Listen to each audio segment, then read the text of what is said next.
এদিকে ডেঙ্গু পরিস্থিতিও চোখ রাঙাচ্ছে। এ বিষয়ে আরো জানাতে গোপালগঞ্জ থেকে সরাসরি যোগ দিচ্ছেন বাদল সাহা। যাচ্ছি তার কাছে। বাদল, হাসপাতালগুলোতে ডেঙ্গু রোগীর পরিস্থিতি কেমন দেখছেন?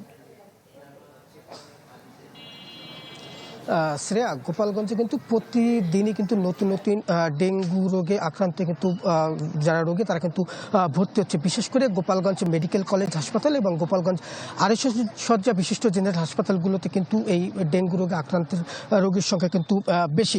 আমি কিন্তু এখন দাঁড়িয়ে আছি গোপালগঞ্জ 250 শয্যা বিশিষ্ট জেনারেল হাসপাতালে।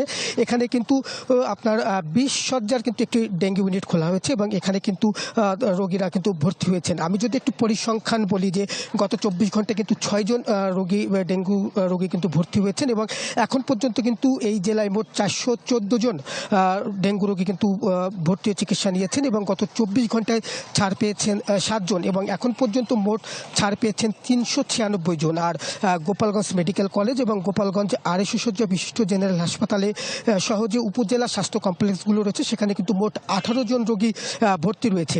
তবে এই ডেঙ্গু যে রোগীর যে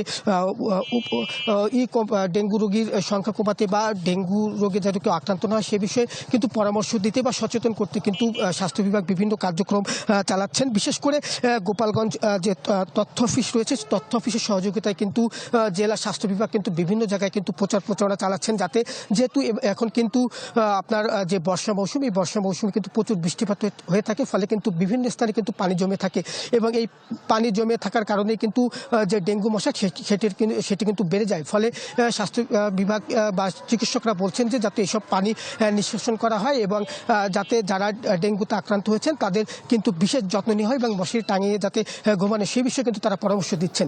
সব মিলিয়ে কিন্তু গোপালগঞ্জে এখন পর্যন্ত কিন্তু ডেঙ্গুর যে প্রাদুর্ভাব সেটি কিন্তু ঘটেনি, তবে মানুষ সচেতন না হলে কিন্তু এর প্রাদুর্ভাব বাড়বে বলে কিন্তু ধারণা করা হচ্ছে।